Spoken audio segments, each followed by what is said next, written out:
Alright, so in this video I want to talk about buying the shipping container.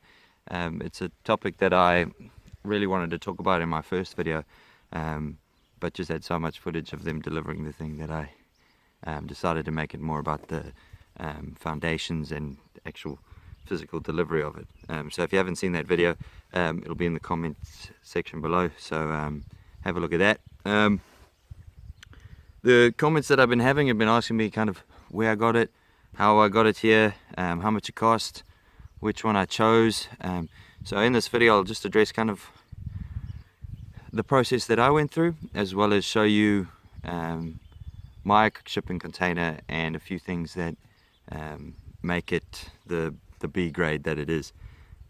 Yeah, so the first thing I have to talk about is actually finding the right place to buy the shipping container.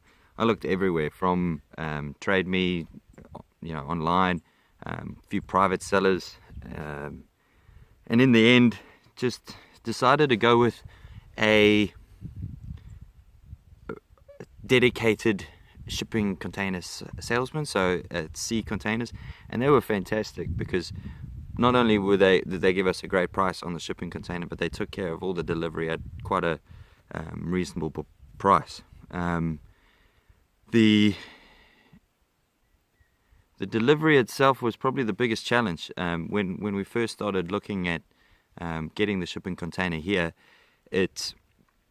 everybody was quoting us because they would do the shipping containers and then you had to find another company to get it there here for you. And most kind of transport companies don't specialize in just moving shipping containers around.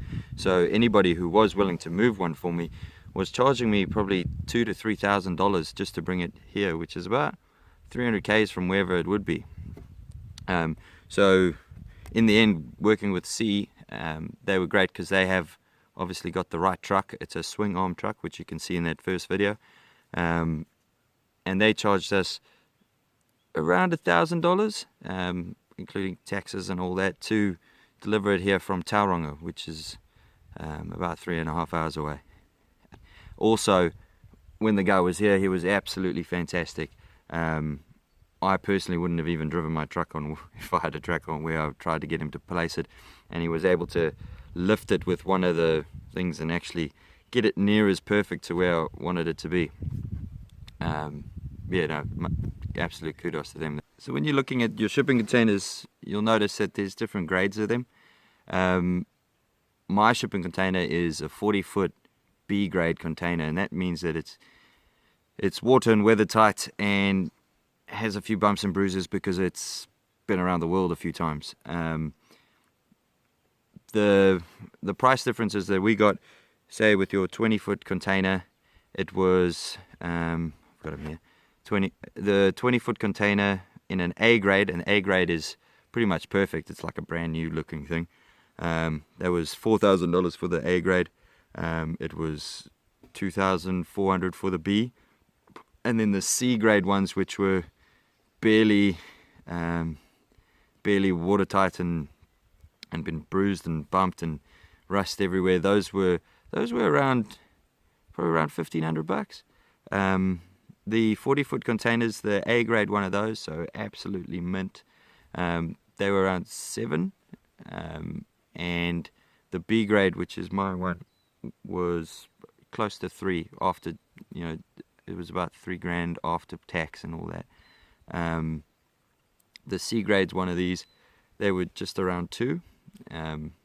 But the reason we went for the B grade one, yes, you're going to have a few bumps and bruises, but I think it's quite great that this thing's been around the world. It's still completely watertight. Completely watertight. There's a bit of surface rust, but it's made from Core-10. The surface of the steel actually makes a protective barrier. We've painted the whole thing in an enamel rust guard coat, so we're not too worried about the surface rust that was on there anyway. So the sizing, we were toying up between either getting two 20-foots or one 40-foot. In the end, the 40-foot was just value for money wise completely worth it, because not only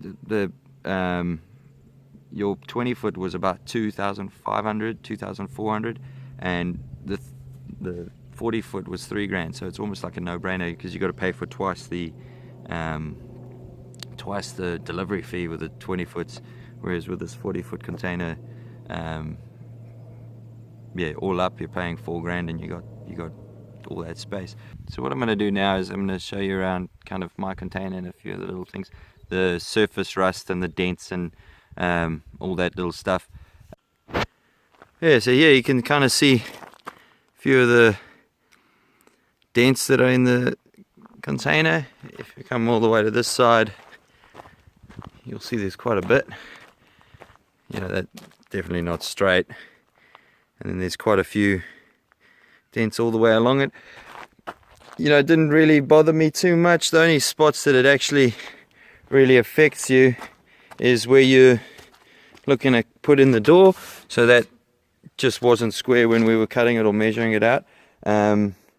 Also, I think this is a little bit of rust underneath. You can clean that up, but what we did with this enamel paint is you just paint over everything and it just hides the whole lot. This bit's about the worst of the surface rust. It's mainly around those corners and some of the hinges. So the hinges have got a little bit on them, but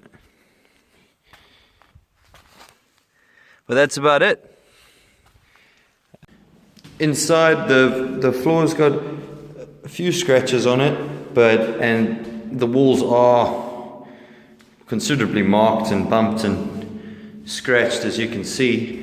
But like, that's one coat of paint and it's covered everything. I'm not worried in the least in here. You know, it's going to clean up really nicely. Yeah, so that's pretty much it. If there's anything I've missed or anything you really want to know about this whole process, just, you know, leave it in the comments below, and also check out the rest of the videos in this series. I'm going to be posting a lot more regularly now, so at least every Friday. So definitely hit that subscribe button, and the like goes a long way. But other than that, we'll see you next time.